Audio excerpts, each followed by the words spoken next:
Hi there, my name is Tom Bell and welcome to my 5 Minute Friday videocast on the 5th of December. I am an author, a frustrated justice seeker, a former NHS whistleblower and now full-time PhD student.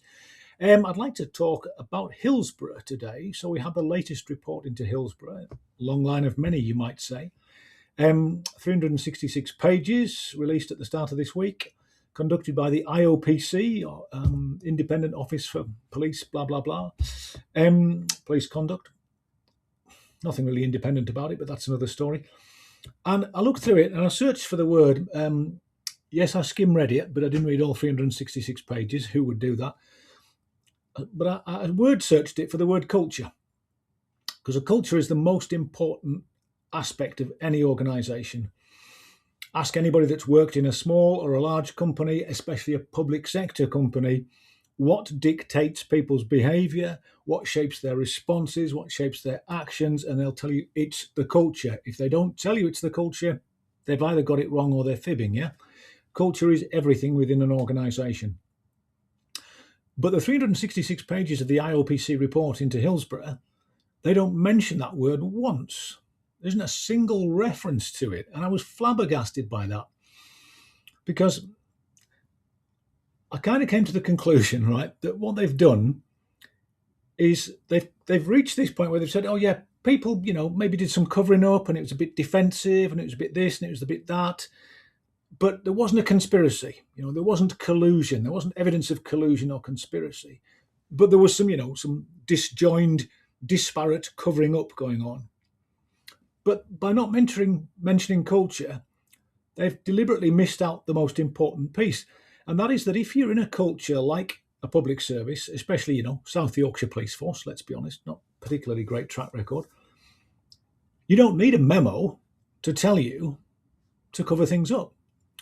You don't need a 5-point plan to tell you what to do next so that you're not putting the organisation at risk. And of course, you don't want to put yourself at risk because everybody's within your gang, aren't they? Everyone's within your family. So the IOPC have completely missed the point that the actual culture itself is the conspiracy. The culture of an organisation facilitates the conspiracy. Once you have that culture in place, you don't need to tell people what to do or how to behave. They do it instinctively out of survival. It's self-preservation. People in organisations like South Yorkshire Police, like West Midlands Police Force, who are also involved, I believe, they don't need telling what to do. Your behaviour is dictated by the culture that you work within. I mean, this stuff is as old as the study of businesses and organisations. And I wonder if they left the word culture out of that report deliberately, because as soon as you've identified culture as being important, you've then got to acknowledge that culture is a driver of behaviour. So what's the safe thing to do? And this is where the IOPC comes across very clearly as a part of the establishment, which really isn't helping the issue here, and which is doing a huge disservice to all the Hillsborough families and to the victims. It's not acknowledging that the culture of the police forces in question was the conspiracy.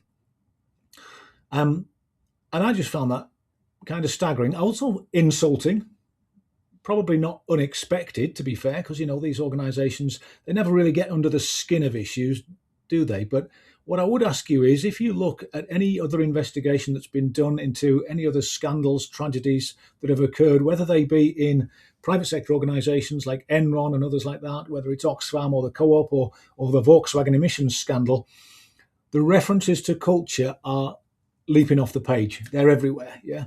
Because people recognise that it's the culture that creates the climate in which these things can happen, yeah? And culture starts with leadership. Leadership creates those conditions.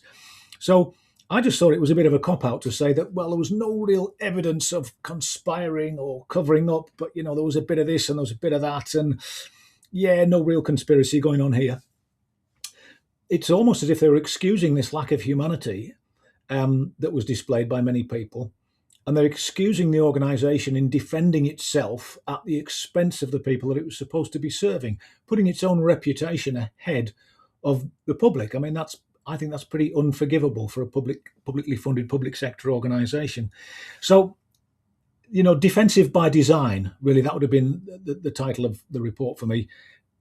that's what these institutions, and that's what they are institutions, they're very insular institutions.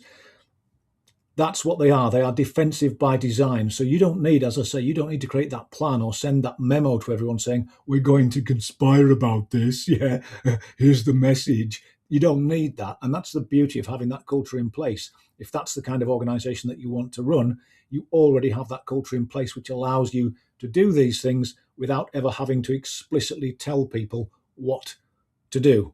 Hope that makes sense. If it doesn't, I'm sure you'll let me know. On that note, I think I've just exceeded my 5 minutes. Try and have a good weekend. Try and stay safe. Try and stay solvent, and stay safe if you can.